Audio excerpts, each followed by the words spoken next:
नमस्कार, जय Hind. All exam guide गुरु का यूट्यूब चैनल देख रहे हैं आप सभी। मेरा नाम है सुजीत पांडे। दोस्तों, हमारे चैनल पर आपको जीके के रोज 3 प्रैक्टिस सेट पेपर मिलते हैं, सुबह 6 बजे, शाम को 6 बजे और रात के 10 बजे। आप में से जो जीके पढ़ना चाहता है, जीके स्ट्रॉन्ग करना चाहता है, ललन टॉप क्वेश्चन रहते पिछले 30 साल से आए हुए एग्जाम में बार बार पूछे गए क्वेश्चन के प्रैक्टिस सेट दिए जाते हैं। यदि आप पहली बार आए हैं हमारे चैनल से 2 से 3 महीने जुड़ जाइए। 2 से 3 महीने में आपकी जो जीके है बिल्कुल सुपर स्ट्रॉन्ग करा देंगे, ये वादा है हमारा। 500 क्वेश्चन होने वाले हैं कंप्लीट। जो रोज वीडियो देख रहा होगा, आज भी 50 क्वेश्चन रहेंगे, 451 से लेकर 500 तक के क्वेश्चन। यदि आपकी जीके स्ट्रांग है या आप करना चाहते हैं तो आपको टारगेट हम रोज देते हैं कि 50 में से कम 30 जिस दिन आपके सही आने लगे, मतलब जीके आपकी बहुत अच्छी हो गई। तो जो पहली बार आया है, रोज प्रैक्टिस सेट पेपर देना चाहता है, चैनल को सब्सक्राइब कर लेना। जीके लर्न टॉप करा देंगे, ये हमारा वादा है। एकदम झक्कास जीके करा देंगे आपकी। ठीक है, करते हैं वीडियो को स्टार्ट। कल लास्ट क्वेश्चन आपसे ये पूछा गया था कि निम्नलिखित वृक्षों में से कौन सा वृक्ष पर्यावरणीय संकट माना जाता है, और आप लोगों में से कई लोगों ने इसका सही जवाब दिया था। इसका सही जवाब क्या था? तो इसका सही जवाब था आपका eucalyptus, option number D. Eucalyptus क्या करता है? आसपास जितना भी पानी रहता है ना, उन सबको निचोड़ लेता है, उन सबको निचोड़ लेता है। तो यूकेलिप्टस जो है ये पर्यावरण के लिए संकट माना जाता है। ऑप्शन नंबर डी यूकेलिप्टस प्रश्न के लिए बिल्कुल सही आंसर हो जाएगा। अगला क्वेश्चन देखिए। अगले क्वेश्चन में आपसे पूछा गया है कि कौन सी जनजाति दिवाली पर्व को, दिवाली खुशियों का त्यौहार बोलते हैं ना हम, लेकिन दिवाली पर्व को वो शोक का त्यौहार मनाती है, के रूप में मनाती है। तो यहां पर राइट आंसर क्या हो जाएगा प्रश्न के लिए? ऑप्शन देखो, ऑप्शन के अनुसार आपका राइट आंसर है यहां पर थारू, भील, मुंडा और खासी जनजातियां दी गई हैं, और राइट आंसर हो जाएगा आपका थारू जनजाति, ऑप्शन नंबर ए। ये दिवाली पर्व को शोक के त्योहार के रूप में मनाती है। ऑप्शन नंबर यहां पर ए, थारू जनजाति राइट आंसर हो जाएगा प्रश्न के लिए। अगला क्वेश्चन देखिए। दक्षिण अमेरिका का चौड़ा वृक्ष रहित घास का मैदान क्या कहलाता है? तो दक्षिण अमेरिका में जो घास के मैदान है, बहुत बड़े बड़े दूर दूर तक फैले हुए घास के मैदान, उन घास के मैदान को क्या कहा जाता है? सेल्वा, पंपास, प्रेरी या फिर स्टेपीज। तो राइट आंसर हो जाएगा दक्षिण अमेरिका के वृक्ष रहित घास के मैदान कहलाते हैं पंपास के मैदान। ऑप्शन नंबर बी, मतलब सिर्फ घास फैली है, बहुत दूर दूर तक पेड़ नहीं है, बड़े बड़े पेड़ एक भी नहीं है, केवल घास है, पंपास। ऑप्शन नंबर बी यहां पर राइट आंसर हो जाएगा प्रश्न के लिए। अगला क्वेश्चन देखिए। भारतीय दलहन अनुसंधान संस्थान कहां पर अवस्थित है? तो भारतीय दलहन अनुसंधान संस्थान, यहां पर आपको जो ऑप्शन दिए गए हैं, राइट आंसर हो जाएगा ये आपका कानपुर में। ऑप्शन नंबर बी, दलहन अनुसंधान संस्थान कानपुर में है। Option number B right answer है। कल मैंने आपको चमड़ा अनुसंधान संस्थान बताया था, चमड़ा वाला बताया था, याद है किसी को? याद हो तो कमेंट करके बताओ। कल ही पढ़ाया था, आगे पाठ पीछे सपाट तो नहीं हो रहा। चमड़ा अनुसंधान कहां पर है? मैं 2 ऑप्शन देता हूं, हैदराबाद या चेन्नई। हैदराबाद या चेन्नई, कमेंट बॉक्स में कमेंट करके बताओ। भारत छोड़ो आंदोलन के समय कांग्रेस रेडियो का संचालन किसके द्वारा किया गया था? तो भारत छोड़ो आंदोलन के समय कांग्रेस रेडियो का जो संचालन किया था, उषा मेहता जी ने किया था। यहां पर आपका option number B, Usha Mehta जी के द्वारा कांग्रेस रेडियो का संचालन किया गया था। 10 डिग्री चैनल, 10 डिग्री चैनल पृथक करता है किसको किससे? तो जो 10 डिग्री चैनल है ये अंडमान को निकोबार से पृथक करेगा। मोस्ट आईएमपी क्वेश्चन, सबसे ज्यादा रिपीटेड क्वेश्चन है। ऑप्शन नंबर ए, अंडमान को निकोबार से पृथक करेगा 10 डिग्री चैनल। निम्नलिखित में से किस राज्य की सीमा बांग्लादेश से नहीं लगती? बांग्लादेश से टच नहीं है। मिजोरम, मणिपुर, मेघालय, असम। तो यहां पर जो ऑप्शन दिए गए हैं, मणिपुर की सीमा बांग्लादेश से टच नहीं है, मिजोरम, मेघालय और असम ये तीनों बांग्लादेश से लगते हैं। ऑप्शन नंबर यहां पर भी, मणिपुर की सीमा नहीं है टच, याद रखिएगा। किसने भगत सिंह के साथ मध्य विधानसभा में बम फेंका था? तो भगत सिंह के साथ मध्य विधानसभा में बम फेंका था बीके दत्त, बटुकेश्वर दत्त या बीके दत्त। ऑप्शन नंबर यहां पर भी प्रश्न के लिए राइट आंसर हो जाएगा। 1913 के प्रसिद्ध गदर पार्टी की स्थापना अमेरिका में किसने की थी? तो गदर पार्टी की स्थापना अमेरिका में 1913 में, यहां आपको जो ऑप्शन दिए गए हैं, लाला हरदयाल जी ने की थी। Option number A, Lala Hardayal ji right answer है। देश का पहला केरोसिन मुक्त शहर, राज्य या केंद्र शासित प्रदेश कौन घोषित किया गया है? तो देश का पहला केरोसिन मुक्त शहर, राज्य या केंद्र शासित प्रदेश दिल्ली जो है केरोसिन मुक्त सबसे पहला प्रदेश बन चुका है। Option number D, Delhi kerosene मुक्त सबसे पहला जो है प्रदेश बन चुका है, राइट आंसर हो जाएगा। हसदेव किसकी सहायक नदी है? हसदेव ये किस नदी की सहायक नदी है? तो राइट आंसर हो जाएगा हसदेव, ये महानदी की सहायक नदी है। ऑप्शन नंबर डी, महानदी की सहायक नदी हसदेव। ऑप्शन नंबर यहां पर डी राइट आंसर हो जाएगा। अच्छा, महानदी के बारे में क्वेश्चन अभी एग्जाम में आया था, जीडी में आया था शायद, कि महानदी का उद्गम स्थान किस राज्य से है? आप में से किस किस को पता है कि महानदी किस राज्य से निकलती है? यदि पता है तो कमेंट बॉक्स में कमेंट करके बताओ, महानदी किस राज्य से निकलती है? उत्तर प्रदेश का फिरोजाबाद जिला किस प्रकार के उद्योगों के लिए जाना जाता है? तो उत्तर प्रदेश में जो फिरोजाबाद जिला है, यहां पर राइट आंसर हो जाएगा, वो आपका फेमस है शीशा उद्योग के लिए। ऑप्शन नंबर यहां पर बी, शीशा उद्योग के लिए फिरोजाबाद जिला फेमस है। Option number B right answer हो जाएगा। दोस्तों, क्वेश्चन आप देख रहे हैं कितने शानदार क्वेश्चन है, और जो स्टूडेंट नए हैं उनके लिए मैं बता दूं कि हमने एक 10,000 क्वेश्चन की पीडीएफ बनाई है। जीके के 10,000 क्वेश्चन जो पिछले 30 साल से एग्जाम में बार-बार पूछे जा रहे हैं, उसकी पीडीएफ बनाई है, और ये पीडीएफ आप लोगों को व्हाट्सएप पर मिल सकती है। इस पीडीएफ की कीमत 300 रुपए है, लेकिन ये पीडीएफ अभी एग्जाम चल रहे हैं तो सिर्फ और सिर्फ 99 रुपए में पढ़ने वाले स्टूडेंट को दी जा रही है।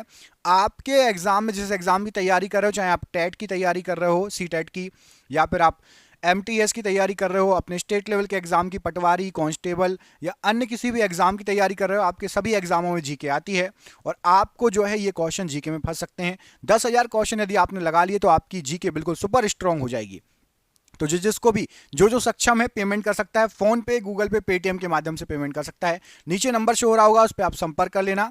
व्हाट्सअप भी चलता है, व्हाट्सअप पर आप चाहें तो बात कर सकते हैं, ठीक है। नीचे ये जो नंबर है ये आपको पूरे वीडियो भर शो होगा, जब भी आप चाहो जो सक्षम है वो कॉल करके ले सकता है पीडीएफ। अगला क्वेश्चन देखिए। अगले क्वेश्चन में पूछा गया है कि आपसे दुलहस्ती पावर स्टेशन निम्न में से किस नदी पर स्थित है? तो दुलहस्ती पावर स्टेशन ये आपका चिनाब नदी पर है। ऑप्शन नंबर ए, चिनाब नदी पर दुलहस्ती पावर स्टेशन निर्मित है या स्थित है। दाम्फा वन्यजीव अभ्यारण्य कहां पर अवस्थित है? तो दाम्फा वन्यजीव अभ्यारण्य ये आपका पड़ता है मिजोरम में। ऑप्शन नंबर ए, मिजोरम में दाम्फा वन्यजीव अभ्यारण्य पड़ता है। ऑप्शन नंबर ए यहां पर राइट आंसर है। 4 वेदों में से किस एक में जादुई माया और वशीकरण का वर्णन किया गया है? तो 4 वेदों में से जादुई माया और वशीकरण का वर्णन ये अथर्व वेद में किया गया है। ऑप्शन नंबर डी में अथर्व वेद आपको दिख रहा है। ऑप्शन नंबर डी यहां पर राइट आंसर हो जाएगा प्रश्न के लिए। अगला क्वेश्चन देखिए। चुंबकीय डिस्क पर किस पदार्थ की परत होती है? तो जो चुंबकीय डिस्क होती है आपकी, उसमें आपकी आयरन ऑक्साइड की परत होती है। ऑप्शन नंबर ए, आयरन ऑक्साइड राइट आंसर हो जाएगा प्रश्न के लिए। ऑक्सिन होते हैं इनमें से क्या? तो जो ऑक्सिन होते हैं ये आपके वृद्धि हार्मोन कहलाते हैं। क्या कहलाते हैं? वृद्धि hormone, auxin. Option number C, auxin वृद्धि हार्मोन कहलाते हैं, राइट आंसर है। पीतल में कौन सी धातुएं होती हैं? तो पीतल में पाया जाता है तांबा और जस्ता। शॉर्टकट क्या है? पिताजी, है ना। पीतल में क्या पाया जाता है? तांबा और जस्ता। पी से पिता, पिता में पी से पीतल, ता से तांबा और जी से जस्ता, ठीक है। पिताजी शॉर्टकट होता है, पीतल, तांबा, जस्ता को मिला के बनता है। अगला क्वेश्चन देखिए। आईसी का पूर्ण रूप क्या है? तो आईसी का फुल फॉर्म होता है आपका इंटीग्रेटेड सर्किट। ऑप्शन नंबर यहां पर इंटीग्रेटेड सर्किट, ऑप्शन नंबर यहां पर सी राइट आंसर हो जाएगा। किसी परमाणु की नाभिक में उपस्थित कण इनमें से कौन कौन से हैं? तो परमाणु के नाभिक में जो कण होते हैं वो हैं आपके प्रोटॉन और neutron. Option number C, proton और न्यूट्रॉन राइट आंसर है। कंप्यूटर को बनाने वाले फिजिकल कंपोनेंट को क्या कहा जाता है? तो कंप्यूटर को बनाने वाले फिजिकल कंपोनेंट को हार्डवेयर कहा जाता है, जिसको आप छू सकते हो, हार्डवेयर। ऑप्शन नंबर सी। अग्निशमन में कौन सी गैस प्रयुक्त होती है? तो फायर एक्सटिंग्विशर या अग्निशमन में carbon dioxide gas CO2 gas प्रयुक्त होती है। ऑप्शन नंबर यहां पर भी CO2 गैस राइट आंसर है। बच्चों में सूखा रोग तथा वयस्कों में ऑस्टियोपोरोसिस, इसका कारण क्या है? तो बच्चों में सूखा रोग और बड़ों में ऑस्टियोपोरोसिस विटामिन डी की कमी से होता है। Option number C, vitamin D की कमी से राइट आंसर है। राष्ट्रपति पद के उम्मीदवार के लिए अधिकतम आयु कितनी होनी चाहिए? तो यदि आप राष्ट्रपति पद के लिए लड़ना चाहें तो आप कितने भी बुजुर्ग हों, कोई भी आयु की कोई सीमा नहीं है। ऑप्शन नंबर डी, आयु की कोई सीमा नहीं है, प्रश्न के लिए राइट आंसर है। मोहम्मद गौरी किस वंश के थे? तो जो मोहम्मद गौरी थे ये आपके शंसबनी वंश के थे, शंसबनी वंश। Option number B, Mohammad Ghori के लिए राइट आंसर है। भारत में न्यूनतम मजदूरी अधिनियम कब लागू किया गया था? तो भारत के अंदर न्यूनतम मजदूरी अधिनियम ये 1948 ईस्वी में लागू किया गया था। ऑप्शन नंबर बी 1948 ईस्वी राइट आंसर है। पाटलिपुत्र में स्थित चंद्रगुप्त का महल मुख्यतः किसका बना था? तो पाटलिपुत्र में स्थित चंद्रगुप्त का महल मुख्यतः ये लकड़ी का बना हुआ था। ऑप्शन नंबर सी लकड़ी का बना हुआ था मुख्यतः चंद्रगुप्त का महल। चार मीनार का निर्माण किसने कराया था? तो चार मीनार का जो निर्माण कराया गया था ये कुली कुतुब शाह के द्वारा कराया गया था। ऑप्शन नंबर सी कुली कुतुब शाह राइट आंसर हो जाएगा। किस राज्य के परिवहन विभाग ने चलो ऐप लॉन्च किया है? चलो ऐप, तो चलो ऐप जो लॉन्च किया गया है ये असम सरकार के परिवहन विभाग के द्वारा लॉन्च किया गया है। ऑप्शन नंबर ए असम सरकार के परिवहन विभाग के द्वारा। इनमें से कौन राज्य के नीति निषेध सिद्धांतों में सम्मिलित नहीं है? तो राज्य के नीति निषेध सिद्धांतों में सूचना का अधिकार आरटीआई ये सम्मिलित नहीं है। बाकी मद निषेध, काम का अधिकार और समान कार्य हेतु समान वेतन ये नीति निषेध सिद्धांतों में सम्मिलित हैं। सूचना का अधिकार नहीं है। निम्नलिखित में से किस नेता ने 1906 में कलकत्ता कांग्रेस अधिवेशन की अध्यक्षता की थी? तो 1906 में कलकत्ता में जो कांग्रेस अधिवेशन हुआ था दादा भाई नौरोजी के द्वारा उसकी अध्यक्षता की गई थी। Option number D. आर्य भारत में बाहर से आए और सर्वप्रथम कहां आके बसे थे? तो आर्य भारत में बाहर से आए थे और सर्वप्रथम ये पंजाब में आके बसे थे। Option number C Punjab right answer हो जाएगा। आर्यों के निवास स्थान सबसे पहले। निम्नलिखित में से गुरिल्ला युद्ध का पथ प्रदर्शक कौन था? गुरिल्ला युद्ध, तो गुरिल्ला युद्ध फेमस किया था छत्रपति शिवाजी महाराज ने। Option number C Chhatrapati Shivaji Maharaj प्रश्न के लिए राइट आंसर है। देश का सबसे गहरा बंदरगाह इनमें से कौन सा है? कांडला, कोच्चि, कोलकाता या विशाखापट्टनम? तो देश का सबसे गहरा बंदरगाह है आपका Visakhapatnam. Option number C, option number D Visakhapatnam right answer है। स्वामी विवेकानंद जी का मूल नाम क्या था? स्वामी विवेकानंद जी की बात हो रही है, उनका मूल नाम क्या था? तो राइट आंसर हो जाएगा नरेंद्र नाथ दत्त। ऑप्शन नंबर ए ये स्वामी विवेकानंद जी का मूल नाम था। निम्न राजवंशों में से किसने श्रीलंका एवं दक्षिण पूर्व एशिया को जीता था? तो श्रीलंका को और दक्षिण पूर्व एशिया को चोल राजवंशों ने जीता था। Great Cholas. Option number C Chola राजवंश प्रश्न के लिए बिल्कुल सही आंसर है। परमाणु ऊर्जा प्रतिष्ठान वर्तमान में भाभा परमाणु अनुसंधान केंद्र बार्क का गठन कब हुआ था? तो भाभा परमाणु अनुसंधान केंद्र का गठन 1948 ईस्वी में आजादी के जस्ट बाद। ऑप्शन नंबर ए यहां पर राइट आंसर है। बिहार बंगाल से कब अलग हुआ था? तो बिहार को बंगाल से अलग किया गया था सन 1912 ईस्वी में। ऑप्शन नंबर बी सन 1912 ईस्वी में बिहार को बंगाल से अलग कर दिया गया था। भारतीय संविधान का कौन सा अनुच्छेद राष्ट्रपति के पद के लिए पुनः निर्वाचन की योग्यताएं निर्धारित करता है? तो राष्ट्रपति के पद के लिए पुनः निर्वाचन की योग्यताएं अनुच्छेद नंबर 57। ऑप्शन नंबर डी अनुच्छेद 57 प्रश्न के लिए राइट आंसर है। किसने संस्कृत के पंडितों की सहायता से भगवत गीता एवं योग वशिष्ठ का अनुवाद फारसी में किया था? तो याद रखना बहुत बार पूछा गया क्वेश्चन है, भगवत गीता का किसने फारसी में अनुवाद किया था? ये तो बहुत बार पूछा जाता है। तो भगवत गीता का फारसी में अनुवाद किया था दारा शिकोह ने। Option number C Dara Shikoh प्रश्न के लिए राइट आंसर हो जाएगा, याद रखना। अगला क्वेश्चन देखिए, कुंभ मेला को आरंभ या प्रारंभ करने का श्रेय किसे दिया जाता है? तो कुंभ मेले को प्रारंभ करने का श्रेय दिया जाता है आपका हर्षवर्धन को। ऑप्शन नंबर सी हर्षवर्धन को कुंभ मेले को प्रारंभ करने का श्रेय दिया जाता है। 9वीं सदी में भारत आए अरब यात्री सुलेमान ने किस साम्राज्य को रोहमा कहकर संबोधित किया था? क्या कहा था? रोहमा।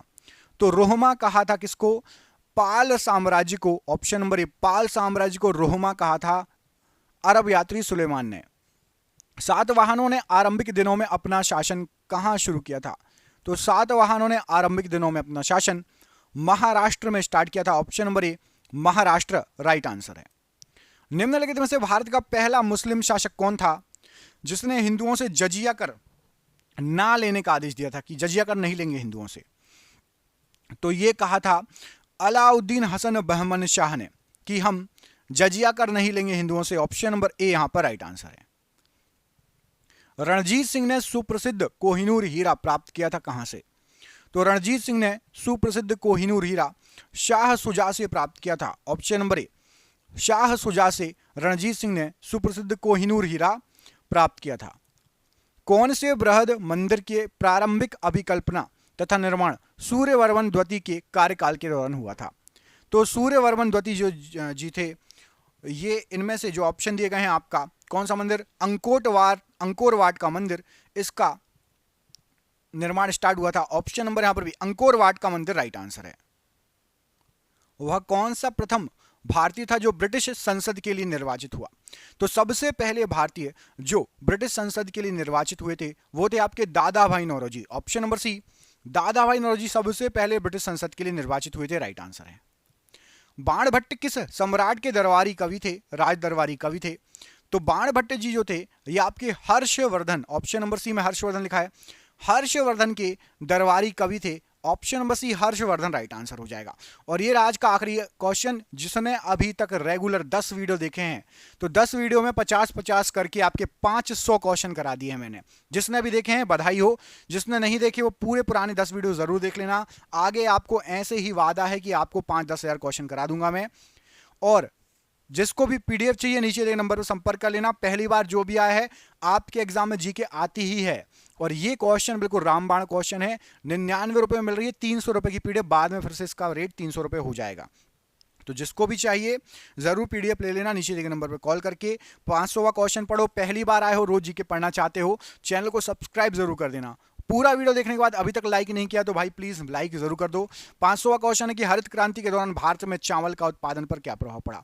तो हरित क्रांति के दौरान गेहूं का उत्पादन तो बढ़ गया था लेकिन चावल का उत्पादन आंशिक रूप से घट गया था। ऑप्शन नंबर बी, हरित क्रांति से गेहूं का उत्पादन तो बढ़ गया था लेकिन चावल का उत्पादन आंशिक रूप से घट गया था।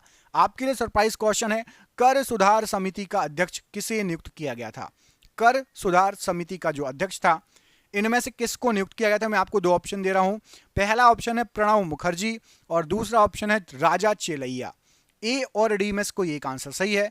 कमेंट बॉक्स में कमेंट करके सही आंसर बताइए जो भी आपको लगता है। हम मिलेंगे आपसे अगले वीडियो में। अपना ख्याल रखिए। आप सभी का बहुत बहुत धन्यवाद दोस्तों। जय हिंद, जय भारत।